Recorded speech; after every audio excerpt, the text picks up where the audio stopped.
Hello and good morning. Welcome to your week starter edition of News Express, exclusively brought to you by Business AM, Nigeria's fastest growing financial and business newspaper. Let's see what we've got on the front page for the week. Right here, top on the front page, Access Bank chases Diamond Bank's $85.8 million legacy debt to Aeagean core Seplat. Cardinal draining Warsu. Here we have, of course, is talking about Access Bank trying to clean up the debt consummated by Diamond Bank. Of course, that would be its responsibility following the merger between the two. Bottom line is, Seplat's Corporation headquarters right here in Ikoyi has been sealed following a court order just last week. Now, below that headline, we have this one. Agip faces 30 to 50 billion naira payout for Nigeria human rights violation. We have the appeal court dismisses appeal in 21-year-old case, instigated, masterminded and supported invasion. Environmentalists, yellow, civil societies, Hill ruling, NACHRB Human Rights Award described as unjustified. Over to the summary section now. Nigeria, Mozambique LNG diverges. This one was a report by AOW, that is the Africa Oil Week, stating that Mozambique could well overtake Nigeria by end 2020 and, of course, early 2021 in maximizing export revenues while also ensuring local markets as well supplied. Now, other headlines. Analyst optimism of fast recovery. Jigawa calls on mineral invasion. Social commerce hits $604.5 billion.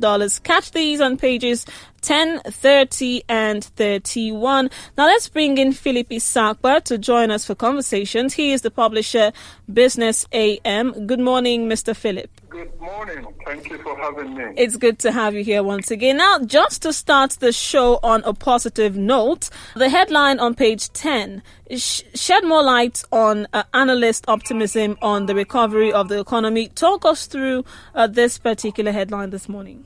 Thank you for drawing attention to that story. Recession happened just last when the National Bureau of Statistics released the GDP numbers, and we've got to know that we have seen two consecutive quarters of negative growth, which means that we're now in recession. And it's troubling because we are looking at a period of 4 years within which we have been in recession twice.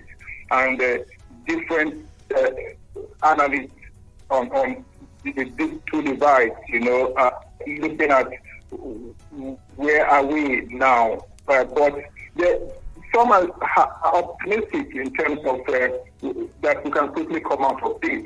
But let's not forget the fact that there have been analysts who have said that it's not really recession, that Nigeria is in depression, and they say these GDP numbers that are coming out don't mean much, that if you ask the man on the street, will have told you long ago that he has been facing recession. And so there are some economists who think that we are in depression, not recession. But the optimism here is that if you look at the numbers, we are coming from a 6.1% negative growth, to one that is 3 if you look at it quarter on quarter, quarter two, negative 6.1%, and now you are looking at 3.1%. So it appears like a client. You are doing well, isn't it? You are moving, the negativity isn't that much, but the optimism is driven by the fact that COVID-19 has done a lot of harm to the economy. COVID-19 has done a lot of harm not only to Nigeria but the global economy. So the MBS did forecast, and again, that is what the Minister of Finance was saying, penultimate week. It forecasts that by the end of the year, you will have a negative growth of 4.4%, I think, and if we are not, we are coming from 6.1% to 3.1%, that means it's a lot better, and we are not heading towards 4.4%, negative 4.4%. The minister was saying in Abuja the other day that it shows that the pessimism, that MDS predicted, it isn't going to happen ultimately by the end of the end of the year. So 3.1% is good, but again, you look at the other. If you look at it the other way, you find that they say a lot of things are happening. So COVID-19 has been a problem, but it is a problem that started right back in, say, when we had the lockdown in I think in March to August. But things are beginning to ease up. The economy has reopened. Even though not in the active sense that we saw, that it's going to get better. So on the basis of that, some analysts are saying that this recession isn't going to last for very long. That given certain things that are being done, the global economy is opening up, although there are some who say, oh, wait a minute, there's a second wave of COVID-19 happening in Europe and America, that we don't know how that will impact on oil prices, for instance, the mainstay of Nigeria's economy. But again, remember last Friday we had positive news with OPEC and OPEC Plus agreeing, that following the meeting that they had last week. So which means it could get better, it could get better. So they said, the central bank is doing a lot. The fiscal and monetary approaches that are being put in place, to cushion the effect of the downturn, and that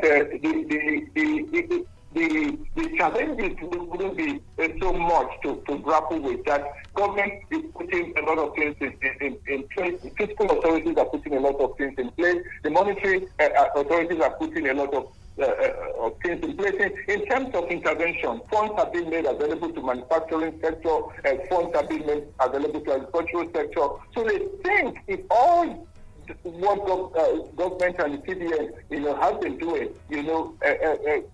gel or melt very well, then you will have this recession not lasting for very long. All right, now you have look at this of LTCI saying that, you have Uche Waleke saying that, and so on and so forth. All right, now, Mr. Philip, we're already short of time. In just 1 minute now, take readers through any other headline that you would like them to pay attention to.